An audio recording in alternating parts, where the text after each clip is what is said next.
Você já sentiu no espírito que algo muito grande está prestes a acontecer? Como se o mundo estivesse na beira de um abismo invisível e poucos estivessem realmente percebendo? Não é apenas uma sensação, é o cumprimento das palavras proféticas. Julgamento está se aproximando e ele não virá do modo que muitos imaginam. Primeiro, ele atravessa os portões das nações, depois alcança os corações. Mas sabe onde ele começa?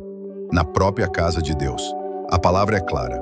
Deus não está dormindo. Ele vê os corações, os cultos mecânicos, os aplausos vazios.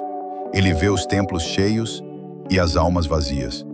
E hoje você vai entender por que não se trata apenas de sobreviver a esses tempos, mas de permanecer firme em Cristo. Fique comigo até o final. Se essa mensagem tocar você, compartilhe com alguém antes que seja tarde. Ative o sino, siga este canal, Luz do Mundo.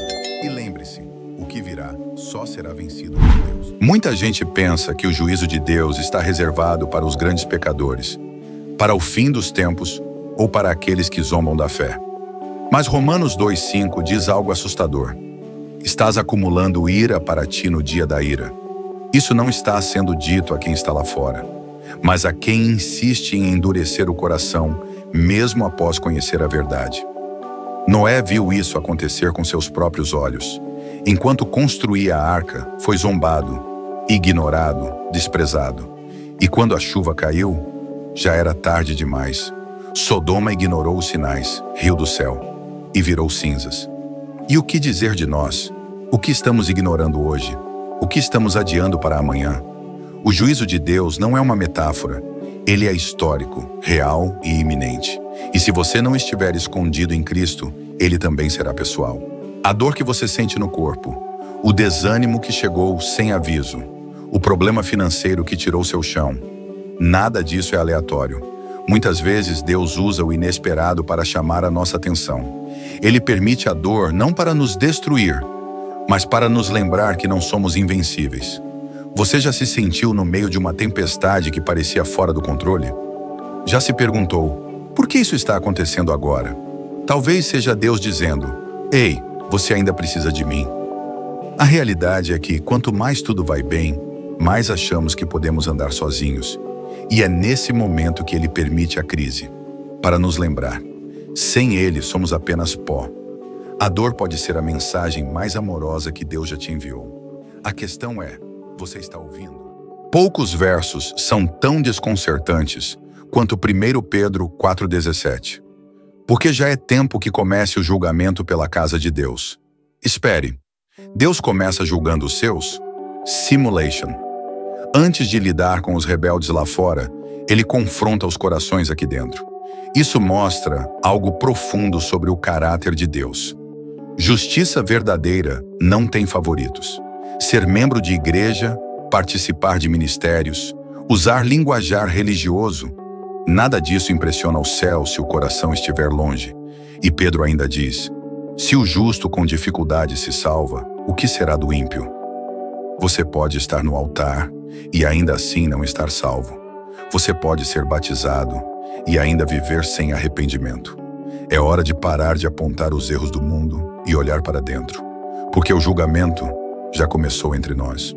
Jesus foi direto em Mateus 7. Nem todo o que me diz Senhor, Senhor, entrará no reino. Essas palavras não foram ditas a ateus, mas a pessoas religiosas, envolvidas com a fé, com a aparência, mas sem essência. Gente que pregava, orava, profetizava, mas vivia na hipocrisia. Hoje temos igrejas cheias de rituais e corações vazios de arrependimento. Pessoas que sabem levantar as mãos, mas não sabem abaixar o orgulho. Pessoas que jejuam com os lábios, mas se alimentam de vaidade. A verdade é simples e dura. Deus conhece o coração. E naquele dia muitos vão ouvir, nunca vos conheci. Essa não é uma mensagem de condenação, mas de despertamento. Ainda há tempo, mas não por muito tempo. Entre todos os perigos espirituais, o mais silencioso e fatal é o auto-engano. É acreditar que está salvo, quando na verdade está apenas participando de um teatro espiritual. É orar, cantar, jejuar, mas viver longe da cruz. Jesus alertou sobre isso. Paulo alertou sobre isso, e Pedro reforçou: julgue a si mesmo. Você pode enganar o pastor, o ministério, a família, mas não se engana o Espírito Santo. O verdadeiro crente não se examina para se sentir justo. Ele se examina para se manter humilde. Se hoje Jesus aparecesse diante de você e dissesse: eu vou julgar seu coração agora, você estaria pronto? Ou sua fé é só um verniz, cobrindo um coração ainda escravizado pela vaidade, pelo orgulho, pela falta de perdão? Julgue-se antes que o julgamento venha. Apocalipse 21:1 traz uma declaração enigmática. E o mar já não existia. Mas o que isso significa? Por que o mar sumiria no novo céu e nova terra? Na Bíblia, o mar é mais do que um corpo d'água.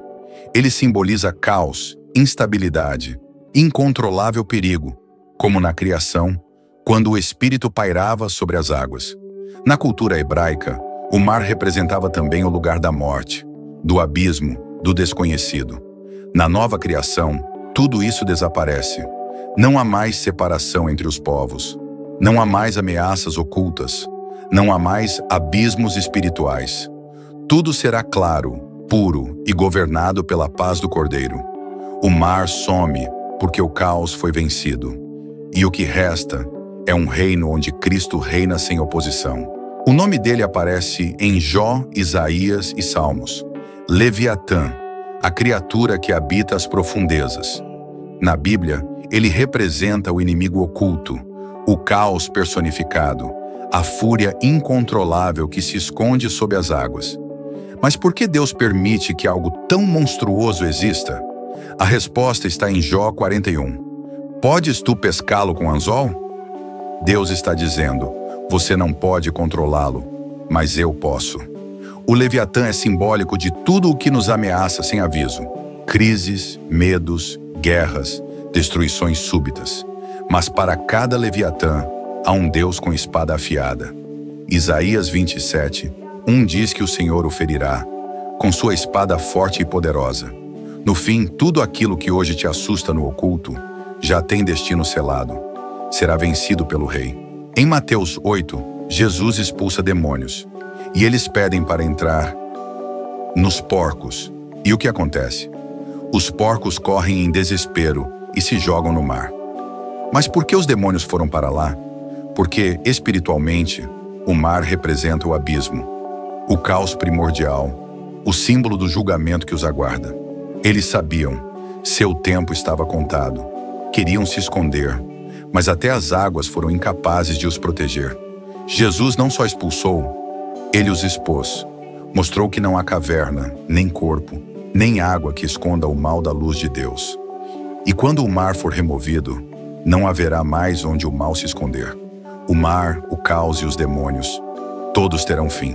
Jesus disse: tome sua cruz e siga-me. Mas a cruz não era um colar, nem um símbolo religioso. Era um instrumento de morte. Tomar a cruz é morrer para si mesmo. É matar o orgulho, crucificar a vaidade, negar os prazeres deste mundo. A cruz é o lugar onde o eu perde a voz e o Espírito Santo assume o controle. Mas é também o lugar onde a salvação foi conquistada. O sangue que escorreu da cruz é a maior prova de que Deus não abandonou o mundo.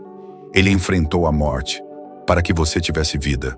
Carregar a cruz dói, cansa, machuca, mas também liberta. Porque todo aquele que se nega encontra o verdadeiro sentido da vida em Cristo. Você já se sentiu como se estivesse vivendo uma sentença de morte? Paulo sentiu isso. Em 2 Coríntios 1, ele diz que foi esmagado a ponto de perder a esperança da própria vida. Mas então ele revela algo profundo. Para que não confiássemos em nós mesmos, mas em Deus, que ressuscita os mortos. A dor foi o caminho para uma confiança. A aflição foi a ponte para a fé. O sofrimento abriu espaço para o consolo divino. Davi disse: foi bom ter sido afligido, para que aprendesse os teus estatutos. Às vezes, a lágrima ensina mais que o sermão, a perda ensina mais que o ganho, e o deserto revela mais sobre Deus do que o palácio. Se hoje você está sofrendo, lembre-se, Deus está formando em você alguém que jamais seria forjado no conforto. A dor pode ser o prenúncio. do milagre que está vindo. Se você chegou até aqui, não foi por acaso. Talvez tudo esteja silencioso ao seu redor. Nenhum sinal no céu, nenhum tremor na terra. Mas dentro do invisível, algo já começou. O tempo da ignorância está acabando. O tempo da aparência está sendo arrancado. Deus não está mais olhando para as roupas, os templos, os rituais. Ele está olhando para corações quebrantados. O julgamento não virá apenas sobre o mundo. Ele começa na casa do próprio Deus. Começa comigo. Começa com você. Com cada um que carrega a Bíblia, mas esconde o orgulho. Com cada um que fala Senhor, Senhor, mas vive como se ele não estivesse vendo. Esse é o tempo de parar, de se ajoelhar antes que o céu se rasgue, de confessar antes que a porta se feche, de voltar antes que seja tarde demais. Não deixe essa mensagem morrer aqui. Ela não é só para você.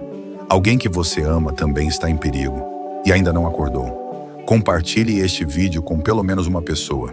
Curta se essa palavra falou com você. Siga o canal Luz do Mundo para continuar ouvindo o que Deus ainda vai revelar. Ative o sino, porque os próximos alertas serão ainda mais fortes. E agora, se tudo isso te tocou, diga nos comentários, com fé e entrega. Senhor, quando tudo desabar, que eu esteja de pé contigo, que o Espírito Santo fale com você e que você não se cale.